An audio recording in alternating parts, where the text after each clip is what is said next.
Welcome to today's edition of Your Questions Answered with Father Gruner.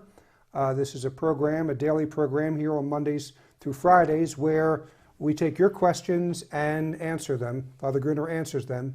Contact us with your questions, comments at the email you see on the bottom of the screen, questions@thefatimacenter.com. On the last two programs we were talking about is the devil real, which he is, and also exorcism, manifestations of the devil that really show the activity of the devil. And today we wanted to talk about what do Catholics do to protect themselves from the demonic, in whether it's possession or even avoiding the occasions of sin. Well, certainly, and I'd like to mention one thing, the devil doesn't only attack by possession, he certainly attacks by temptation, which you touched on last time, but he also attacks in two other ways. One is called obsession, and the other is called vexation. And vexation is perhaps the least known of the devil's tricks, although I've had 5 different exorcists teach me about vexations and possessions. And actually, I learned more about vexations than I did about possession in some way. But for example, I've seen this. I'll just give an example of it. And the vexation is in many different ways. I still remember a man up in northern Canada who I was visiting with the statue of Our Lady on a statue visit, and he and his family were kind enough to have us there for dinner. And I noticed he was favoring his arm, and I said, "There's something wrong with your arm." He said, "Yes." He said, "Today, one of my workers didn't come in, and I had to shovel water. I presume." So he said, "My arm is hurting me." I said, "Well," "maybe I can help you." I said, I used to know some of these prayers, and I still know some of them, but not all as much as I used.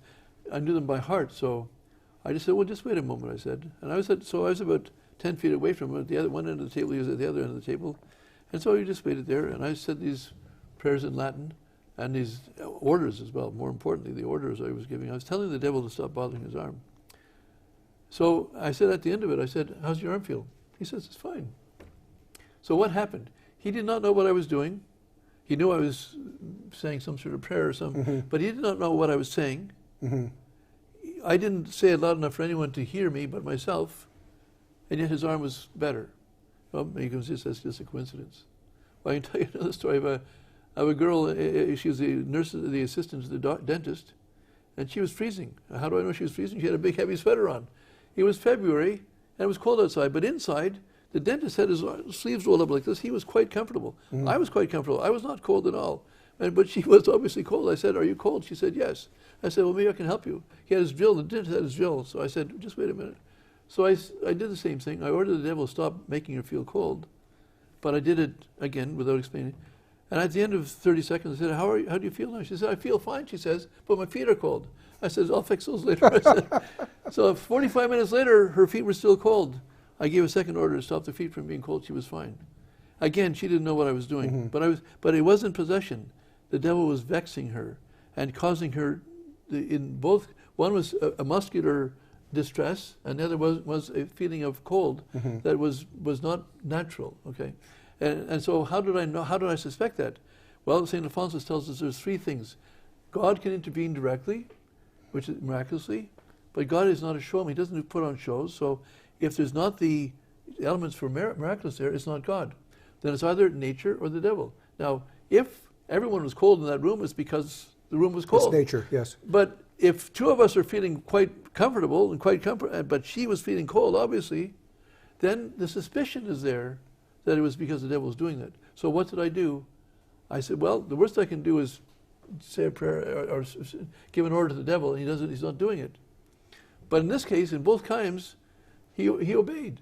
But that's not just 2 cases. I mean, we don't have much time with this program here, but I can give, I think, 10 more cases if I scratch my memory a bit more. It's been years since I've done that, but definitely the devil has vexations. Now, it's not just for the vexation, just to sort of make you feel cold. He has a secondary purpose. I've seen families fighting over the thermometer, the father and the mother.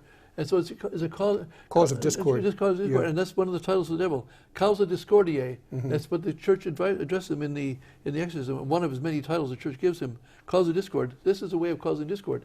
Now, I don't tend to know all his tricks, but I can say I've seen enough of them. I'm not saying I know all his plans, because he's a very intelligent guy. But the bottom line is, you do have the priest has the power to command him in the name of God, in the name of the Blessed Virgin Mary, in the name of the saints, in the name of the Holy Cross, in the name of the Church has all sorts of titles by which to command it by, but the priest has that authority to do so. So this is a blessing from the Church that can halt these vexations. And in the next program, we'll talk about more on what we can do to keep ourselves from the devil.